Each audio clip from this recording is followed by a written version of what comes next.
The child was born and couldn't sit still. 86 years later with no regret. You know that man can't sit still yet. The Great Depression couldn't get him down. He worked for his dad's store in town, collecting money in small amounts for poor whites and blacks in their furniture accounts. Stetson Kennedy wants us all to be free. Stetson Kennedy wants us all to be free.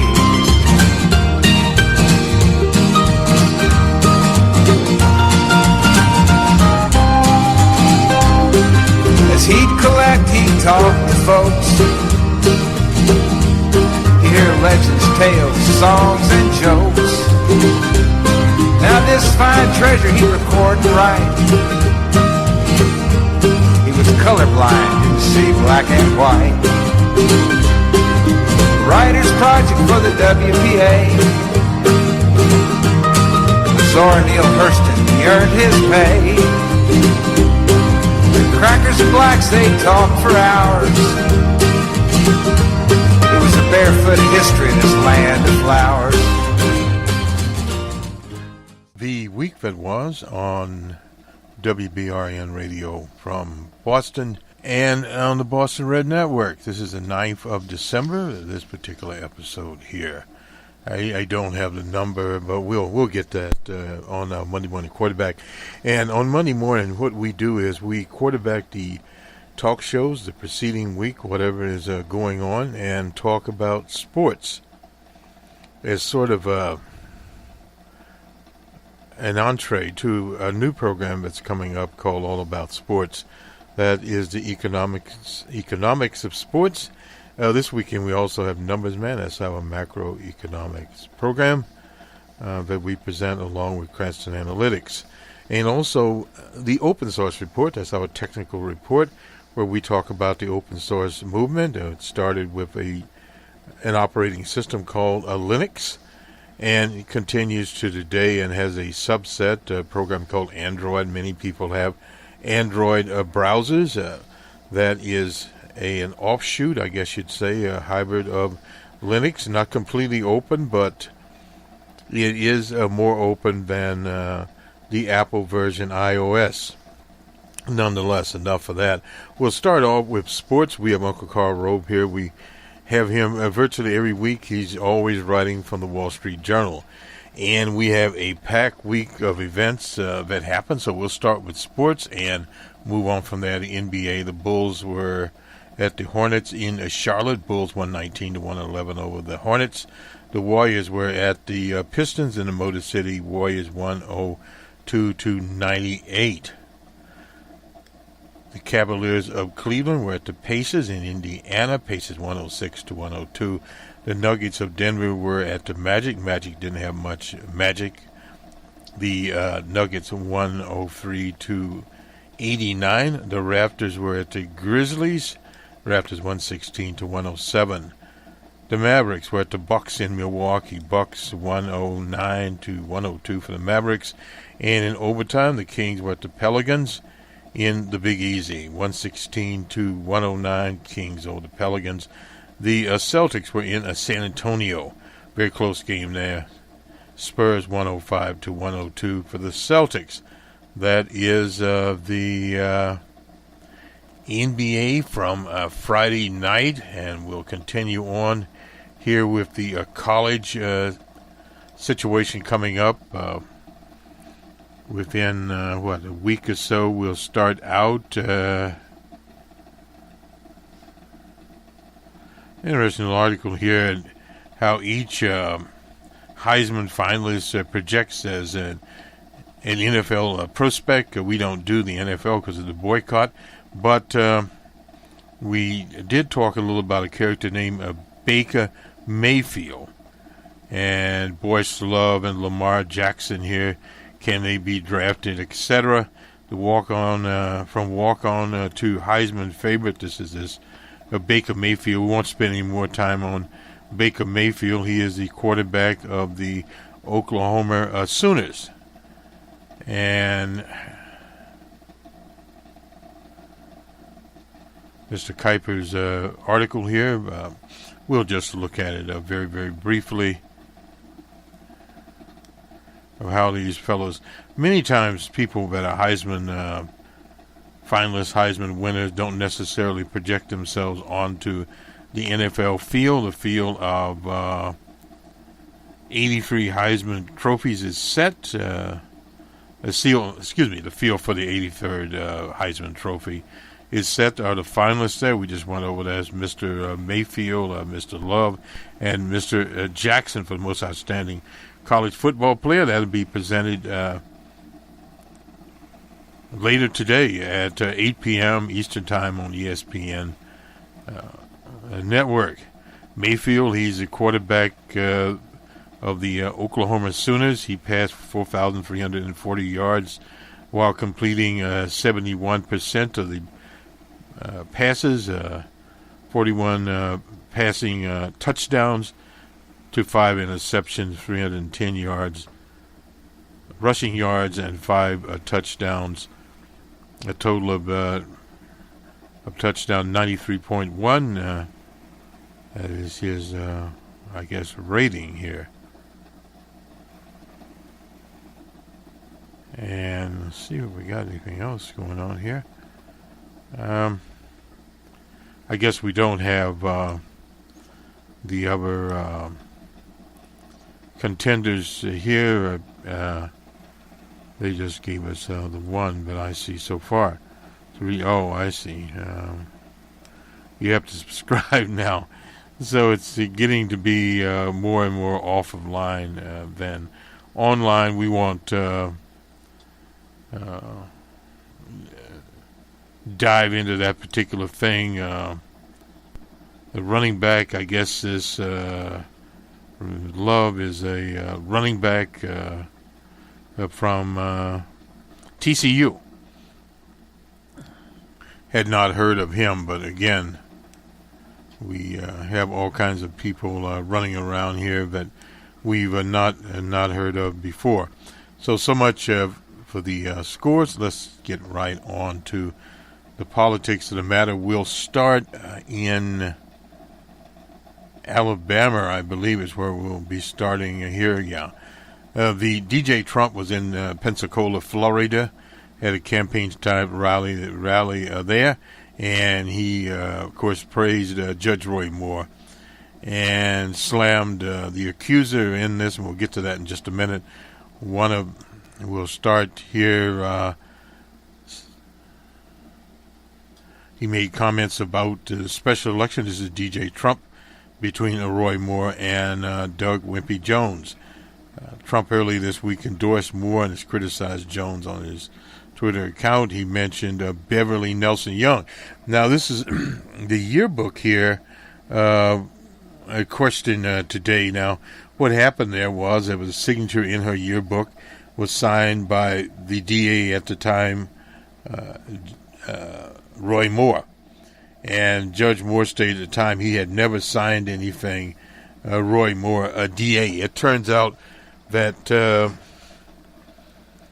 Beverly Young Nelson herself wrote the little postscript in her yearbook, and it came out, and it's not a place you want to be if you're an attorney involved in this particular situation, because what happens is when defense attorneys get involved, they look at checklists and look at probabilities. Now, we'll say, for instance, that Moore had 5 accusers, and she is one of the major accusers, and if something happens with her particular story, that adds weight to the other stories themselves are made up of false. People just don't believe them. Fool me once, and you've got some problems there. And this is basically what's happening with this scenario. She had to recount standing there by Gloria Allred. We want jobs, so get out and vote for Roy Moore. That's from DJ Trump. I'm just looking at Alabama.com. We can't afford to have a liberal Democrat who is completely controlled by Pelosi and Chuck Schumer. We can't do it. These are comments from DJ Trump. Some guy was screaming there, they want more, and he said that's right. Moore was not there. Moore was off someplace campaigning. Naturally, he would not be there. DJ Trump mocked Gloria Allred and the yearbook before saying we can't afford. Anyway, that's the same old thing there. 45 minutes in, the first mention of Roy Moore is brief. Someone in the crowd shouted, "We want Roy Moore." So he didn't have it. DJ Trump didn't have a lot of. It was 30 minutes into the rally. He still hadn't mentioned Alabama. We're not going to let people into the country who are going to destroy our country. This is more the rhetoric from a DJ Trump. Hispanic unemployment's the lowest ever recorded. You guys are great. They want the wall too. That's just ludicrous. He's still talking about a wall. Had a big Christmas sign there in the Pensacola Center.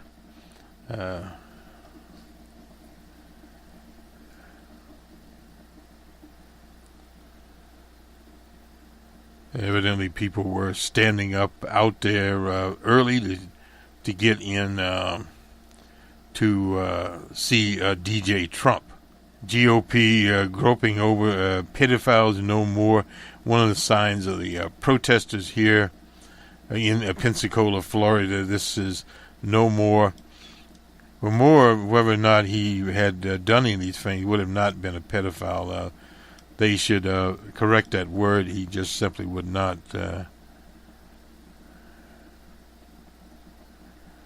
would be ludicrous. But these things always tend to get out of hand. Another person here, 32% approval rating. Jonathan Peacock is protesting outside the Pensacola Bay Center.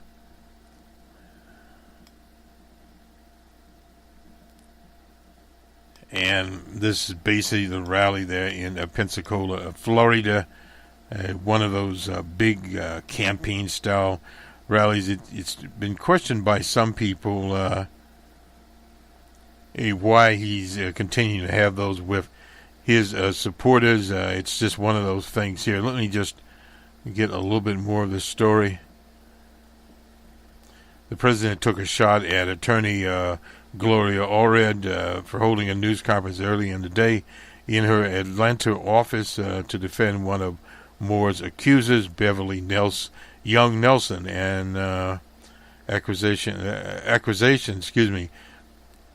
questioning a signature in her yearbook in 1977. Allred provided to a report from a forensic expert that showed Moore, who was accused of misconduct with the teenagers a decade ago, had signed the yearbook. Allred and Nelson also admitted that Nelson added notes next to Moore's signature in which Moore's supporters had seized upon to question out the authenticity of Nelson's claims.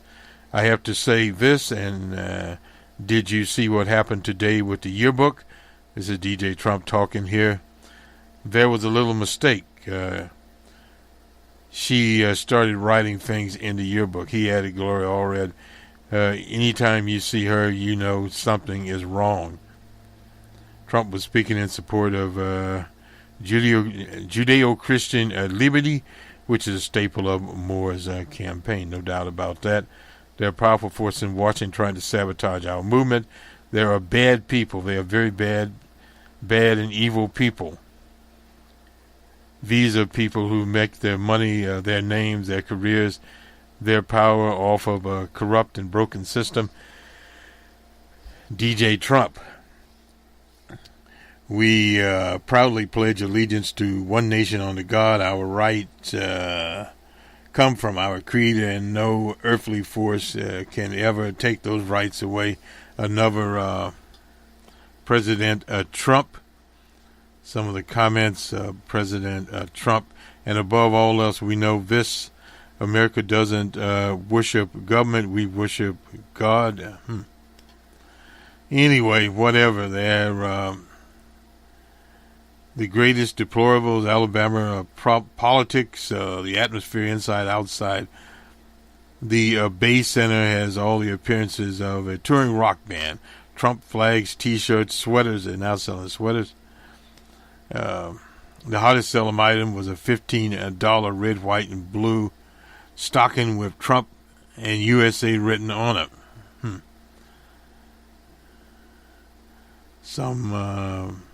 A couple bought two of them. These socks, I guess.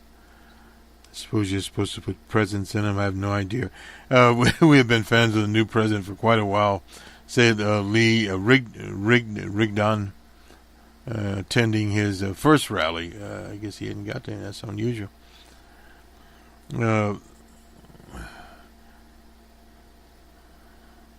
This is a Conradley, with Trump supporters. She said there is concern about the coal blasts.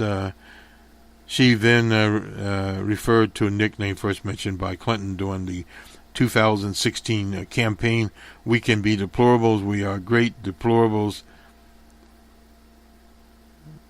The greatest deplorables there ever was. No one was pro-Trump. A handful of protesters arrived early carrying signs on Trump and more.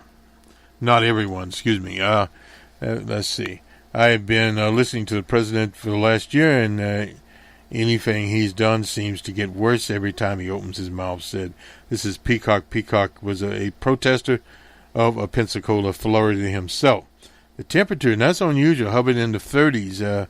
I believe for Pensacola it's a very unusual temperature. I'm not sure about all those things, but a little cold in that part of Florida. I have to ask H about how it is in the Miami area where she lives. It's obviously much better climate. That's in the Panhandle, but that's close to Alabama. Oh boy. I just looked at Alabama.com. UN poverty official touring Alabama's black belt, and haven't seen this in the first world. Oh, boy, I guess we have to report this. The UN official who's touring the globe, investigating extreme poverty, said that areas of Alabama's Black Belt are suffering from the most dire sewage disposal crisis of any place he's visited in the developed world. I think it's very uncommon in the first world. This is not a sign that one normally sees. I have to say that I haven't seen this. This is Philip Austin, the special UN rapporteur on extreme poverty and human rights. He said he toured the Butler County community where raw sewage flows from the homes through exposed PCV pipes and into open trenches and pits. Was in Alabama on Thursday to bear a personal witness to the poverty and lack of access to basic services and civil rights struggles that have plagued poor, mostly African American residents of the state's Black Belt regions for generations. Named for its rich soil and location in the southern half of the state, Alabama's Black Belt is part of a ribbon of counties that stretch across the South and have a long history of poverty and racial discrimination. The visit is part of a 15-day tour of the U.S. that Alston and his team are conducting to gather information on a report on poverty and human rights abuse in America that they expect to release in the spring. The UN contingent has already visited cities in California and also hosting a full day of meetings with civil society organizations today in Montgomery, and which they will travel on to Atlanta and Puerto Rico, Washington, D.C., and West Virginia.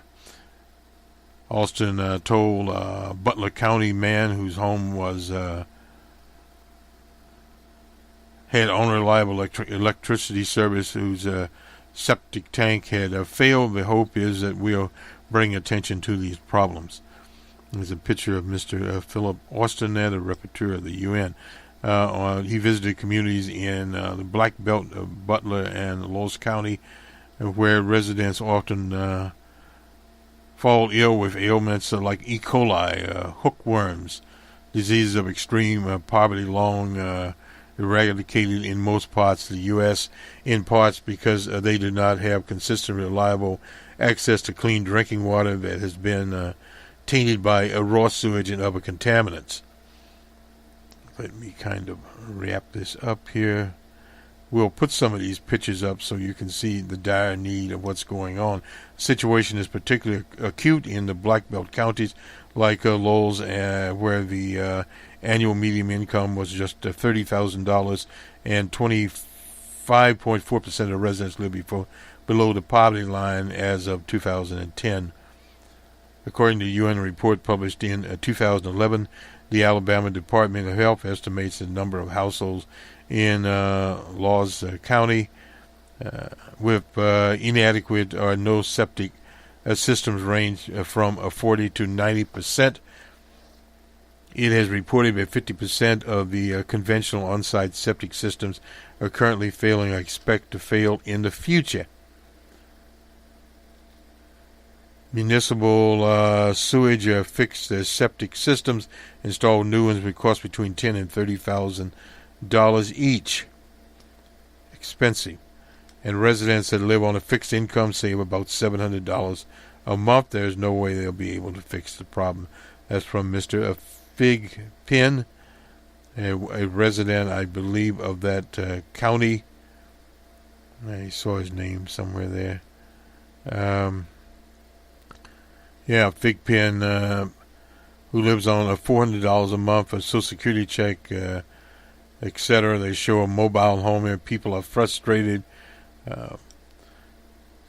Catherine Flowers, the director of the Alabama Center for Rural Enterprise and Rural Development manager at the Equal Justice Initiative, coordinated the site visit in the Black Belt leg of Austin's tour. Austin's last stop was at Fort Deposit, the home of Patty Mae Ansley. She's 95 years old, who said her house was shot up by racist white residents after she voted in 1965. Miracle had been re-shot up again. And this is a pathetic story, but this is where Roy Moore should be if he really wants to do something to further the progress of humanity. Asked why the UN spoken around Alabama, he explained that the UN removed from local issues is part of what makes the trips like this so beneficial. I'm Australian, and I don't send in an American or somebody from the South. You have sent somebody who's from another country. And he's not seen this in the outback of Australia, no doubt about that. And this is from NBC News. Kind of interesting here. Things you can't avoid in Alabama: football, Christmas, and Roy Moore. There are yard signs, giant vote, billboards everywhere. Political ads have been clogging the airways since the Republican primary this summer. The high-stakes race between Moore and company. The contest may have slipped further down the front page of local newspapers with the sexual misconduct allegations as Moore first broke. Everyone is talking about it. That's from Cleo Berkwick, 20-something and tattooed as she pours drinks in what might be called a hipster dive bar here. With the buzz around a chance to elect a Democrat in a heavy station here when Birmingham Talk 99.5 opened the phone lines one morning recently to discuss allegations against Moore. The host said there had been a full bank of calls and no one could get through. I imagine not. Jones has vastly outspent more on broadcast advertising. Their outside groups not affiliated with either campaign has spent $700,000 in Alabama. Mailers from Trump-aligned America First called Jones a radical D.C. liberal, while one from the pro-Jones Highway 31 Super PAC ruled against victims of sexual assault and domestic violence multiple times. Said more did. Those groups have spent around $40,000 on ads on Facebook and at social media to get out there. People, Moore's campaign said it's made 200,000 voter calls, knocked on 80,000 doors, while Jones said as of Monday they had made 800,000 calls and knocked on 100,000 doors. So in other words, if that pans out, Jones has a very good grass organization going in Alabama. They've called Moore an embarrassment and said he's chicken for not answering questions. One accused of One accuses Jones of colliding with the liberal elite and the Republican establishment to cook up false allegations against Moore. Another features Trump's endorsement of Moore. Ads everywhere, few in number, some less aggressive in their tone. Steve Bannon plays in this, was with Moore on Tuesday night. Fake news, we've got it all here. Bannon said, well, anyway. And late night, Jimmy Kimmel feuding with Moore with a major source of interest according to Google Trends. So, despite the attention, the turnout's expected to be extremely low in an unusual election held just 13 days before Christmas. That'll be one of the things we'll be looking at to literally see how the turnout's going to be. An extremely low turnout. Who does that favor? It'd be kind of interesting there. We normally think it would favor Judge Moore, but you'll have Wimpy Jones, as Moore calls him. His people will definitely get out there. There's no doubt about that. So we'll have an interesting situation. Let's go to Uncle Carl Rowe here. Along here.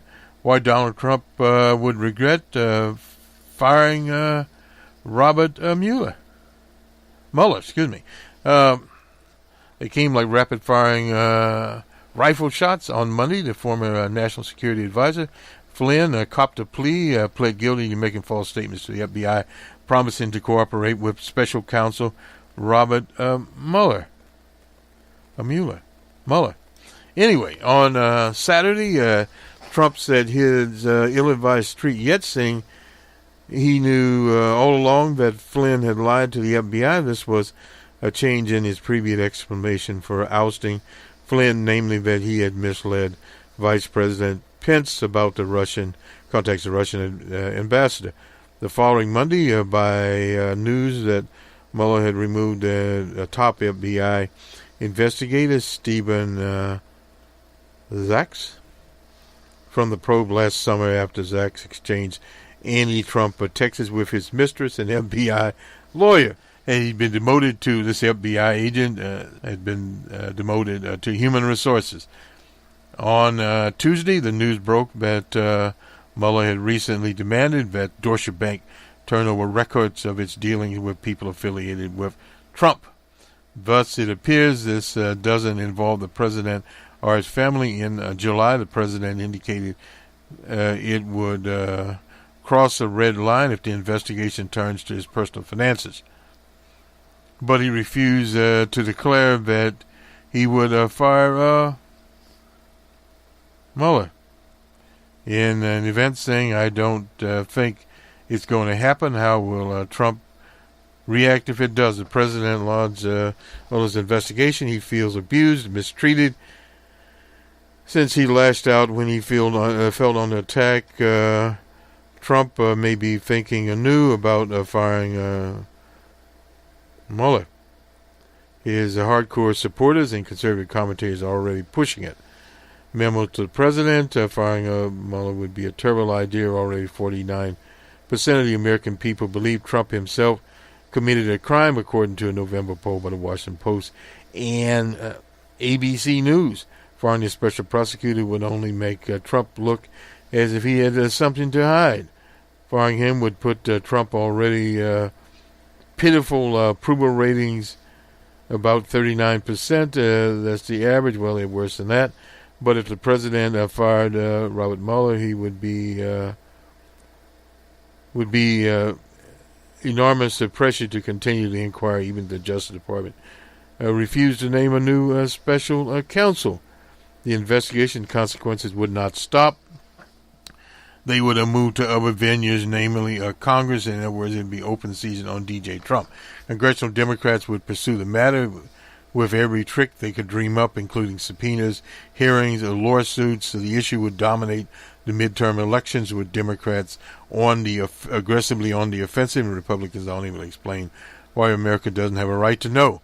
Democrats would almost certainly win back to Congress, wipe out Republican candidates for state and local offices too. Mr. Trump may not care about the GOP, but he should care about his place in history. Well, his place in history would be a very interesting situation. President crippled by scandal so early would be unprecedented. Well, it is unprecedented. If you remember with Tricky Dick had one term, and then his second term after they stole the election from Dr. George McGovern of South Dakota. He didn't last very long. He had to leave early, as they say. If Trump has done something wrong so far, there's no evidence of collusion with the Russians, then he has nothing to fear. Mr. Mueller has indicted only people who created problems for themselves. Paul Manafort and Richard Gates, were allegedly caught up by shenanigans in the Ukraine, and so forth and so on. And George Papadopoulos and Mike Flynn lied to the FBI. The president should wall off the investigation and focus on his Oval Office duties. He should pay the legal costs for staff caught up in the inquiries and allow them to set up legal defense funds. Most important, he should calmly express confidence in the outcome. Railing against the probe only deepens the belief that he's guilty of something, while also bearing any good news about his policy victories. That is Karl Rove writing in the Wall Street Journal. Incidentally, we'll have a special program on the adoption in Australia of the gay marriage initiative. We had not put that one out yet. We will get it out. And let me see just a second here. We're trying to find the rest of our lineup. Hopefully we'll find it. Well, perhaps we're not finding it. Let me just very, very quickly take a look at the Washington Post. We had... well, we'll have to get Marcus later. Republicans reconsider proposed to shrink the corporate tax. Now, this tax bill is not even done, and the Republicans are already talking about moving to the safety net, and that is Medicare and Medicaid. Now, the position here is, instead of shrinking it 35 to 20%, would be to 22%. An advocacy group backed by the infamous Koch brothers joined, of course, of conservative groups and senators urging the GOP to stick to that vision and hold firm at 20%. Well, naturally, because it benefits the Koch brothers. Out in the Ninth Circuit, there a judge named Alex Kozinski, accused of watching porno films and making inappropriate remarks with various women that work around him. And, of course, the talk we talked earlier about moving the capital from Tel Aviv, this is in Israel, to Jerusalem, the city shared by the three monolithic religions, that is Judaism, Christianity, and Islam. The Post is still calling for DJ Trump to release his tax records. Not going to happen. This Beverly Nelson attorney said the accuser had written the DA and a date at the Old Hickory house next to an inscription by Roy Moore. This doesn't bode well for her, because anytime this comes in, it was among 5 women who told the Post that he pursued them when they were teenagers. Gloria Allred interview on Good Morning America, she clarified she had added a note. This is Beverly Nelson in the yearbook. Allred said, but Moore did not write several notes at the end of the inscription. The text consists of the location, the date, and the initials, a DA. She claimed that was just for her to remember Roy Moore.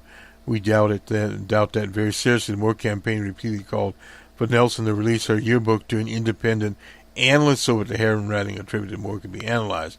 The truth is out there until she releases the yearbook. We know they are not telling the truth. And this is a situation you really just don't want to get into. In her initial statement, Nelson said that Moore had written the entire inscription in her yearbook. She lied. He wrote in my yearbook as follows, Nelson said, to sweet and most beautiful girl, but I can say a Merry Christmas, 1977. Love, Roy Moore, Old Hickory, and DA there. And evidently she wrote those herself, no doubt later to enhance the whole situation. Moore's campaign had attacked the credibility and pointing out the difference in writing styles in the inscription. Moore advisors had noted that in the past, and Moore had an assistant with the DA on it, which it was printed next to Moore's signature there. Allred reiterated Nelson's willing to testify under oath to the Senate. Well, it doesn't do any good right there. I mean, this has already been trashed, period. At Moore's conference, the chairman there, Amstead, pointed reporters to a story about a conservative site claiming it had uncovered coordination between the Post and Tim Miller, a Republican operative. Tim Miller has nothing to do with our story. That's from the Post national editor, Steve Ginsburg. The Post heard that Moore's allegations had allegedly had sordid relations with teenage girls. Everybody in the county knew about that. That was in the late 70s and 80s. One woman, Kaufman, said that she was 14. Moore was 32. Nelson's account has not been independently verified by the Post, but the Post did interview another accuser, Debbie Gibson.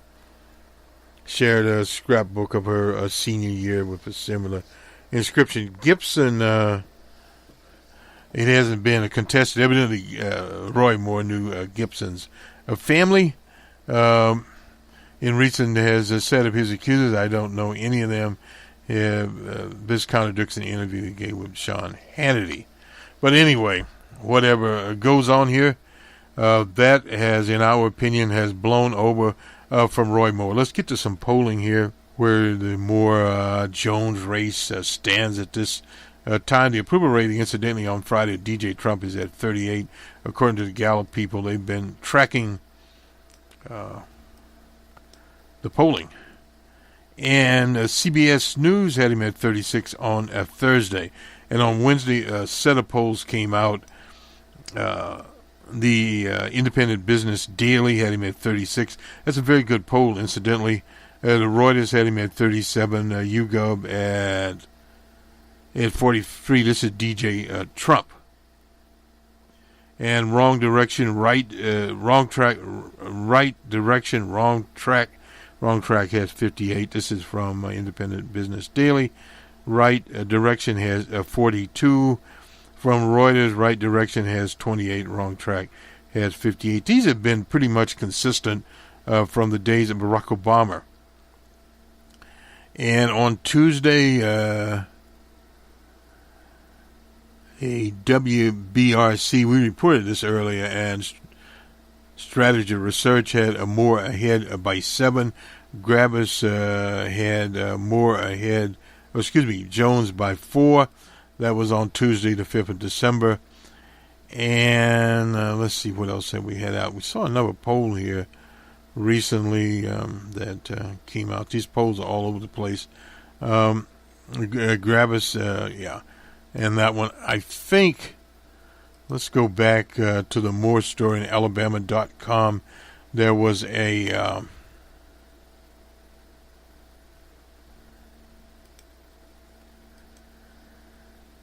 poll out here. These polls are all over the place. Let's see if we can find it. That would have been the snow in Alabama. Which on snow piles up in Bama, ships to icing tonight. That's not unusual.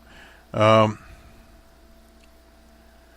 has 7-point lead over Jones in new poll. I'm not certain what the new poll is. We didn't have it. It's on the 8th of December. What's the poll? Challenge Research has Moore at 51% to 44%. For Jones,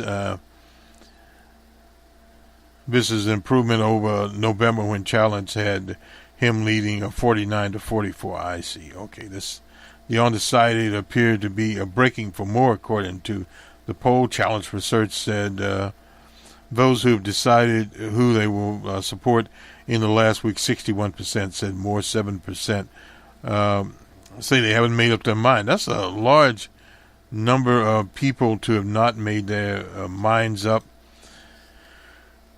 Let's see what else here. Challenge says that even if Moore announced the allegations were true, 58% of Moore's voters would probably definitely still vote for him. The survey was split over whether they believe the allegation to be true. 41.3% said they believe the allegations. 41.1% said they don't, and 17% were unsure. That's kind of interesting. Asked when they made up their minds who would vote for, 83% said more than a month ago. Now, if that is the case, you can see where the Moore situation is. The allegations against Moore were made on November the 9th. Meanwhile, polling participants showed support for President Trump on a scale of 1 to 10, with 10 being the best. 48% gave Trump an 8 or a 9. And Trump's endorsement on Monday or more meant nothing to the participants. 94.8% said the president's support had no effect. This is kind of a very interesting situation here. How this poll, we hadn't not looked at it 4 days before. Now this is the 51 to 44, the race breaking there. We've already talked about this in this last week. Voters' preference by time of decision. In the last week, 60% of those people are going for Roy Moore, roughly 20% for Jones. Between week 1 and 1 month ago, it's pretty even there between Jones and Moore. Moore's recent surge comes in spite of massive media attention on the scandal. Well, the problem with media attention on these scandals, after about a month, they tend to peter out. Many of the late voters are voting against Jones rather than for Moore. Moore leads amongst late deciders at 39%, but 44% of them favor him unfavorably. 51% believe he has weak character and integrity. However, the feeling about Jones is even worse. Well, this is terrible. The 4 poll conducted by Alabama, for Change Research in the month, 3 or 4 polls, one conducted immediately after the allegations in the Post, that was in November. Moore led by 4 points or more. That was November 26 through 27. Our polling shows Doug Jones briefly ahead 1 week after the story broke, following the condemnation by many Republicans, but otherwise Moore has led all along. Largely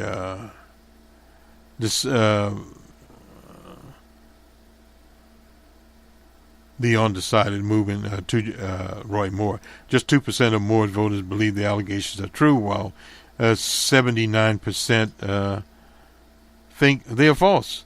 Many of Moore's voters say they wouldn't care either way. The allegations are false. 54% say that. If Moore announced they were true, we already went over that one. We won't go back over it again. But the opinions are more or less than glowing. Only 39% of all voters say he has strong character integrity versus 51% that he's weak. More supporters are fairly more likely to believe character integrity are less important. We talked about that last night. The evangelicals are more and more going in that ilk. 11% say character integrity are important than political positions, while 37% of Jones supporters. We were talking about this off a Newt Gingrich comment of some sort of weird puritanism on behalf of Democrats and the treatment of throwing Al Franken under the bus. The numbers is starkest amongst evangelicals. 60% of evangelicals think character integrity are important than position on issues versus 21% of the Catholics, 28% of non-evangelical Protestants, and 25% of non-religious people. Evangelicals stand out in other ways. They are far more accepting than others. 30-something men dating teenage girls. 34% of evangelicals' behaviors is sometimes always acceptable. In other words, they don't care. We resurveyed 497 voters who had previously completed a Change Research poll in November. Our findings are reflective of the numbers in the 4 polls showing modest movement towards more. 28 voters, 6% changed their voters over the period. Moore gained a net of 8. Jones gained a net of 3. Not enough. 13% of the resurveyed voters changed their mind about the veracity of the allegations' veracity. Anyway, get it right in a minute here. However, there is no clear trend in their movement. 23% now believe that the allegations who did not previously believe them were unsure. 24 believe they are false, so basically up and down there. Most important vote for the next senator from Alabama will be on the tax overhaul. Alabama voters are evenly split on that bill in the Senate. 44% approving, 14% of that are strong, 42% disapproving. That's interesting. While 44% of the voters think the bill helps the rich more than the middle class. 12% think it helps the middle class. They're stupid. And though most supporters are more broadly in favor of the bill, 21% of them have no opinion, or more than twice the number of Jones people without an opinion. The poll was conducted the 5th through the 7th by Change Research. Pending bias correct technology. The sample consisted of 2,443 registered voters, self-reported. Post-stratification was done on age, gender, ethnicity, education, self-reported 2010 presidential vote, with additional weighting based on predictive likelihood of voting in this election. The margin of error was just 2%. That's very unusual there. We don't love that statistic and think it's not the right way to think about a polling error. Very interesting Change Research and what they have done here. 2% is very, very interesting in itself, and how these people are going here.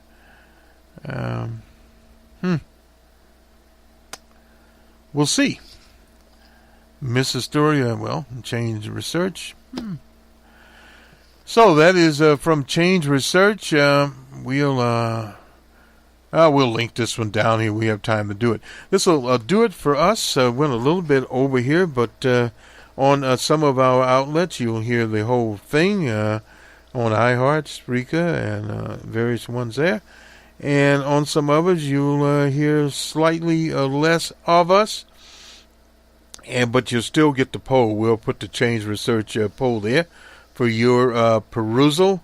And as we move up here on Saturday morning, Sunday, the polling will all come to a great halt after Sunday, if there are any more polls out there. And the voters of Alabama will, those that have not voted, requested absentee ballots, will vote on Tuesday. And we'll return on Tuesday night sometime and report to you what has went on in Alabama. We'll say right now, this race, the recent polls have shown a trend moving towards Roy Moore. But if it's a low turnout election, that'll be a little different situation there. Will Moore's voters come out in great numbers? They probably will. But will Wimpy Jones, as Moore calls him, be able to rally his troops out of college students, some moderate Republicans, used to be called conservative Republicans, and now they're moderate Republicans, in Alabama? And, of course, the followers of O.J. Simpson will have to bring up the rear. And what he gets out of places like Birmingham, the major cities, the suburban areas around Birmingham, Montgomery, and those kinds of places. And on the college campuses, people are still at university this time of year. We'll see how that turns out.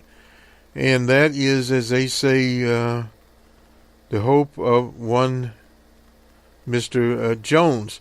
Roy Moore, of course, is working the countryside, no doubt about that. He'll get out the rural vote, as much of the rural vote as he can. Out pops the evangelicals there. We'll also look at the turnout in this election as opposed to the turnout was in the runoff election. Because if we look at the runoff election between he and Rupert Strangelove, the Republicans had about 100,000 more votes in that particular setup than did the Democrats. But it's not much of a setup in the sense that when Doug Jones became a candidate, nobody expected Doug Jones to play a principal role in in this election. He was basically just a placeholder because the Democratic Party has not been very active in Alabama in over 20 years, which that means most of the people there and their voters have dwindled. It's primarily a party occupied by followers of O.J. Simpson and a few progressives, not very many. So the whole thing starts revolving around looking at some of the change polling there, how this tax bill affects the middle class. Issues. Will issues play in here? It would have been wise for Jones to play the issues, then get into the petty moralizing, because the petty moralizing in these kinds of events, what happens is with Nelson there and the inscriptions, people that didn't believe it before or were skeptical have now got a proverbial, as LBJ would say, bone to run with, that it negates most of that kind of polling. We saw that same thing happen in 2016 with Hillary Monster Clinton. They spent an inordinate amount of time focusing on DJ Trump and not on his policies and not on their policies. Fortunately, Jones has been talking issues and more issues, and we'll see where that goes. But from this mic, we see if Doug Jones can even get within 5 points of Roy Moore, he's had a basic victory. If he pulls it off, it's a landslide, even by 1%. We've been thinking about this, and we hadn't modeled it, but we've been thinking about this race. But Jones has basically never gotten out of the margin of error. I think in one, maybe he was out by 1%. Roy Moore has gotten out of the margin of error, but sort of up and down. He's up by 8. This last poll is a little bit different. But in general, he has been 2 or 3 points to the margin of error. And he has been outspent. Does TV ads, radio ads make a difference? If it makes a difference, it's in the turnout, people getting out there. DJ Trump has proven one thing in Alabama. his endorsement of somebody doesn't make a lot of difference. He endorsed Luther Strangelove. Did he get any extra votes for Luther Strangelove? I doubt it. The Alabama Republican Party tried to get what they could get for Luther Strangelove, but it was just not enough to bring him over the deal. And it's kind of interesting where a national party disowns a person, doesn't support him, and then is forced in the last 2 weeks to come back in, bring the money back. DJ Trump reluctantly supports it. And part of the problem there is Roy Jones had some of the same problems as DJ Trump. And they don't want to get that on their plate if they don't have to. But sending a Roy Moore to Congress to be on their plate every day, because Roy Moore is going to be very, very loud. Have a good weekend, everyone. We'll talk to you on the Monday Morning Quarterback. The economics program will be talking about job creation in October and revised in September, where the jobs are and what the situation is. Bitcom, incidentally, had basically went from around $1,000 up to $10,000 to $13,000, back down where that roller coaster will go.